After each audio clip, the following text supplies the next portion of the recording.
Welcome to my third class on Act 1 Scene 1 from Romantic and Pastoral Comedy by one of the greatest British dramatists known as Bard of Avon, William Shakespeare. দেখো আজকে আলোচনা করব famous dramatist William শেক্সপিয়ারের লেখা famous romantic and pastoral comedy as you like it. এই as you like ইট এর উপরে এর আগে যথারীতি আমি দুটো ক্লাস কমপ্লিট করেছি। এটা আমার 3 নাম্বার ক্লাস। তুমি যদি আগের ক্লাসগুলো দেখে না থাকো তাহলে অবশ্যই দেখে নাও, তার লিংক ডেসক্রিপশন বক্সে দেওয়া আছে। কেন কি আজকের ক্লাসটা বুঝতে তোমার অনেকটাই সুবিধা হবে। দেখো আমরা লাস্ট যে ক্লাসটা করেছি অর্থাৎ সেকেন্ড ক্লাস থেকে আমরা কি জানতে পেরেছি, আমরা লাস্ট যে ক্লাসটা করেছি সেখান থেকে আমরা জানতে পেরেছি number 1 Orlando and Oliver are engaged with their warm conversation. আমরা এটা জানতে পেরেছি অরল্যান্ডো এবং অলিভার এই দুই ভাই তারা কি করছে, নিজেদের মধ্যে প্রচন্ড পরিমাণে বাকবিতন্ডিতা করছে। Number 2 they attacked each other. এই বাকবিতন্ডিতার মাঝে তারা একে অপরকে অ্যাটাক করে। Number 3 Adam old servant came and try them to make peace. Adam ইতিমধ্যে বেরিয়ে আসে এবং এসে এই দুই ভাইয়ের মধ্যে শান্তি প্রতিষ্ঠা করার চেষ্টা করে। Number 4 Orlando demands his money willed by his father. এখানে আমরা দেখতে পাচ্ছি অরল্যান্ডো অলিভারের কাছে ডিমান্ড করছে যে আমার বাবা আমার নামে যে সম্পত্তি উইল করে দিয়ে গেছে সেটা আমার চাই, দিতেই হবে। And finally number 5 Oliver promised to give his demands. এখানে আমরা দেখতে পাচ্ছি যে অলিভার সে প্রমিসড করছে ঠিক আছে আমি তোমার পাওনা গন্ডা বুঝিয়ে দেবো, অর্থাৎ তোমার নামে আমার বাবা বা আমাদের বাবা যে সম্পত্তি উইল করে দিয়ে গেছে সেটা আমি তোমাকে দিয়ে দেবো। ঠিক এরকম একটা প্রমিসের মাধ্যমে আমরা লাস্ট ক্লাসটা শেষ করেছিলাম। দেখো ডিটেইলস টেক্সটে যাওয়ার আগে আমি তোমাকে রিকোয়েস্ট করবো যে আজকের ক্লাসটা তুমি প্রথম থেকে শেষ পর্যন্ত দেখো এবং অবশ্যই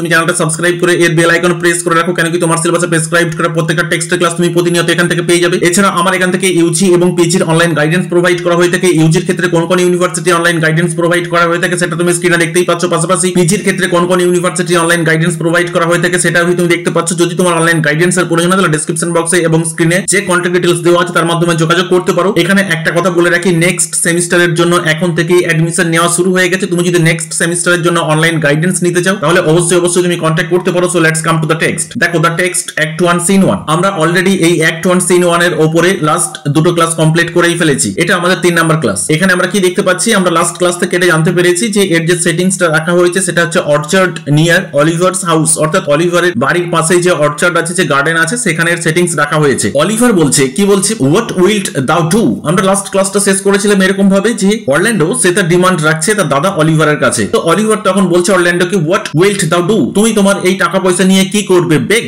যখন শেষ হয়ে যাবে তখন তুমি ভিক্ষা করবে। ওয়েন দ্যাট ইজ স্পেন্ট, অর্থাৎ এই যে উইল করে যেটা রেখে গেছেন আমাদের পিতা, তো তার উইলের সমস্ত টাকাটাই যদি আমি তোমাকে দিয়ে দিই বা তোমার নামে যে টাকাটা আছে যদি সবকিছু আমি তোমাকে দিয়ে দিই, তুমি তো কোনো কিছুই করো না, তাহলে এই অর্থটা তুমি যখন শেষ করে ফেলবে বা এই টাকা পয়সা যখন তোমার শেষ হয়ে যাবে তখন তুমি কি করবে, তুমি কি রাস্তায় রাস্তায় ভিক্ষা করে বেড়াবে? Well sir get you in, তুমি অবশ্যই পেয়ে যাবে। এখানে যেন অলিভার বলতে বাধ্য হচ্ছে yes you will get your demands. তার কারণ হচ্ছে এখানে অরল্যান্ডো সে তো অ্যাটাক করে ফেলেছে অলিভারকে, সুতরাং অলিভার এই অরল্যান্ডোর হাত থেকে বাঁচতে চাইছে। আর এটা ভি আমরা জানি যে অলিভার কোনোভাবেই অরল্যান্ডোর সাথে ফাইটে পারবে না, সুতরাং অলিভার একটু ভয় খেয়ে গেছে এবং অলিভার স্বীকার করে নিচ্ছে যে আমি তোমার পাওনা গন্ডা বুঝিয়ে দেবো। এই জন্যই বলা হচ্ছে you will get it, I will not long be travelled with you. আমি তোমার সাথে আর কোনো রকম ঝামেলা ঝঞ্ঝাটে জড়াতে চাইছি না my brother. You shall have some part of your will, তুমি অবশ্যই তোমার উইলের একটা অংশ পেয়ে যাবে। আই প্রে, আমি তোমার কাছে ভিক্ষা চাইছি, প্লিজ লিভ মি, আমাকে তুমি ছেড়ে দাও। ক্লিয়ার? চলো নেক্সট। তখন অরল্যান্ডো কি বলছে, I will no further offend you, আমি তোমাকে আর কোনোভাবে বিরক্ত করব না। দেন বিকামস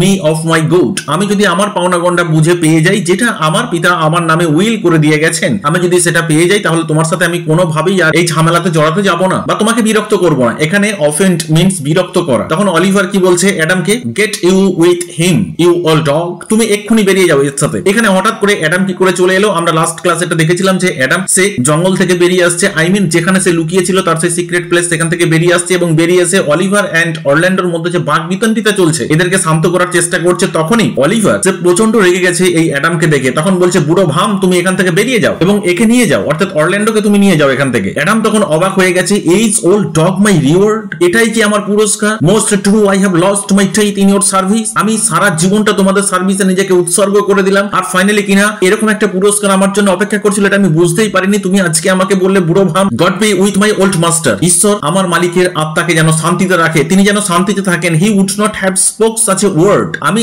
এতদিন পর্যন্ত যতদিন পর্যন্ত তিনি বেঁচে ছিলেন, অর্থাৎ এই যে আমি আমার জীবনটা তোমাদের সার্ভিসে আমি উৎসর্গ করে দিলাম, আমি যতদিন পর্যন্ত তোমাদের পিতা বেঁচে ছিলেন ততদিন পর্যন্ত আমি এরকম কথা কখনো শুনিনি। তিনি আমাকে প্রচন্ড রেসপেক্ট করতেন এবং আমাকে সম্মানের সাথে কথা বলতেন। He would not have spoke such a word. আর আজকে কিনা তার সেই জেন্টল ফাদার, তার ছেলেপুলে হয়ে তোমরা আমার সাথে এরকম আচরণ করছো, এটা তো কখনোই মেনে নিতে পারি না। অরল্যান্ডো এবং অ্যাডাম এইভাবে দেখতে পাচ্ছি মনের দুঃখে তারা বেরিয়ে যাচ্ছে। অলিভার তখন নিজে নিজে স্টেজের উপরে আছে, একাকী স্টেজের উপরে আছে, এটাকে আমরা বলতে পারি one type of solidity of Oliver. Oliver তখন কি বলছে নিজে নিজে, ইজ ইট ইভেন সো, আচ্ছা এরকমও হতে পারে, begin you to grow up me, তুমি আমাকে অ্যাটাক করছো, আচ্ছা তাহলে তো এরপর তোমাকে ডানা ছাড়তে হবে। ক্লিয়ার? এখানে begin you to grow up me means আমরা এটা বলতে পারি যে আজকে আমার প্রতি অ্যাটাক করতে শুরু করে দিয়েছে। আই উইল ফিজিক ইউর র্যাঙ্কনেস, আমি তোমার ডানা কেটে দেবো। এখানে ফিজিক মিন্স কেটে দেওয়া, কাট, টু কাট সামথিং, কেটে দেওয়া। তাহলে তুমি এই যে উঠতে শিখেছো, সুতরাং আজকে আমি কি করবো, তোমার এই ওরা বন্ধ করে দেবো। আমি এমন ব্যবস্থা করবো তোমার যাতে করে তুমি আমার দিকে আর কখনো তাকিয়ে কথা বলতে না পারো, আমাকে অ্যাটাক করা তো দূরকে বাদ। ইয়েট গিভ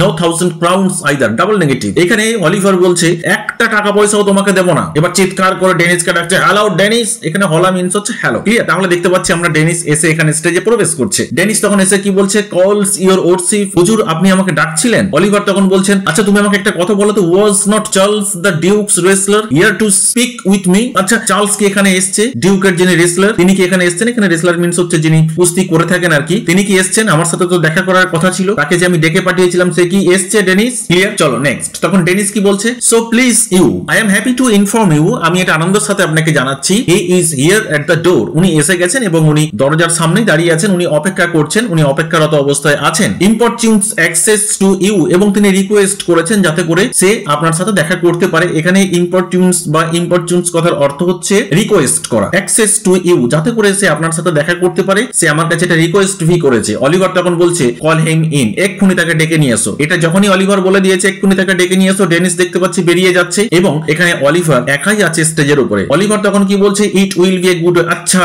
আমি একটা রাস্তা পেয়ে গেছি। কি রাস্তা পেয়ে গেছি? এই যে রেসলার যিনি আসছেন তাকে দিয়ে এই অরল্যান্ডোর সাহায্য করতে হবে। টুমরো দ্য রেসলিং ইজ, আমি বুঝতে পারছি কালকেই তো সেই রেসলিং এর ম্যাচ আছে, সুতরাং সেখানেই এই চার্লসকে দিয়ে আমার এই বিগড়ে যাওয়া যে ভাই তাকে সাহায্য করতে হবে এবং এর মাধ্যমেই তার ডানাটা আমি কেটে দেবো। চার্লস এসে গেছে এবং চার্লস এসে অলিভারকে বলছে, good morning to your worship. অলিভার তখন কি বলছে, গুড মনসিয়ার চার্লস। এখানে মনসিয়ার কথার অর্থ হচ্ছে মিস্টার। তখন অলিভার বি চার্লসকে গুড মর্নিং উইশ করছে। What's the news at the new court, আচ্ছা নিউ কোর্ট সম্পর্কে তোমার কাছে নতুন কোনো খবর আছে কি? এখন এখানে তুমি কমেন্ট বক্সে কমেন্ট করে জানাবে যে এখানে নিউ কোর্ট বলতে কোন কোর্টের কথা বলা হয়েছে এবং নিউ নিউজ বলতে কোন নিউজের কথা বলা হয়েছে। ক্লিয়ার? চলো নেক্সট। তখন চার্লস কি বলছে, there is no news at the court, না না কোর্ট সম্পর্কে কোনো রকম কোনো নিউজ নেই sir, but the old news, কিন্তু সেই পুরনো নিউজে যেগুলো আপনাকে বলেছিলাম সেটাই আছে। That is the old duke is banished by his younger brother. তাহলে ওল্ড নিউজটা কি? এখান থেকে কোশ্চেন আসতে পারে, what is the old news? Old news হচ্ছে এটাই, ওল্ড ডিউক ইজ ব্যানিশড, অর্থাৎ পুরনো ডিউক তাকে ব্যানিশমেন্ট করা হয়েছে বাই হিজ ইয়ঙ্গার ব্রাদার, তার ইয়ঙ্গার ব্রাদার ছোট ভাই দাদাকে তাড়িয়ে দিয়েছে রাজ্য থেকে। The new duke and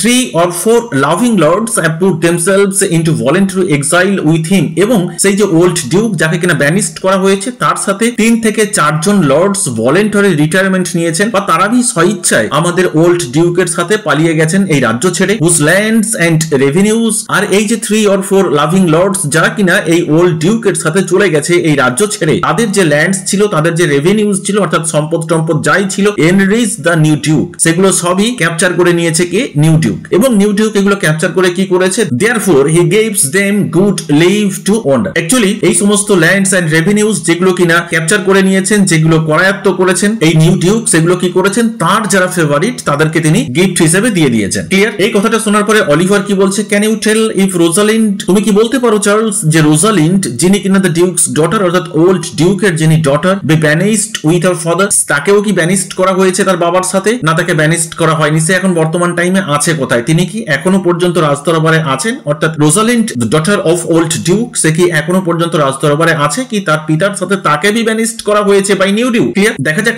next ক্লাসে আমরা দেখবো যে রোজালিন্ড সম্পর্কে আমরা কি ইনফরমেশন জানতে পারি। আই থিংক আজকের ক্লাস সম্পর্কে তোমার কোথাও কোনো রকম ডাউট নেই। যদি কোথাও কোনো রকম ডাউট থেকে থাকে তাহলে অবশ্যই তুমি কমেন্ট বক্সে কমেন্ট করে জানিও, আমি আমার নেক্সট ক্লাসে তোমার ডাউট ক্লিয়ার করার চেষ্টা করবো। Thank you.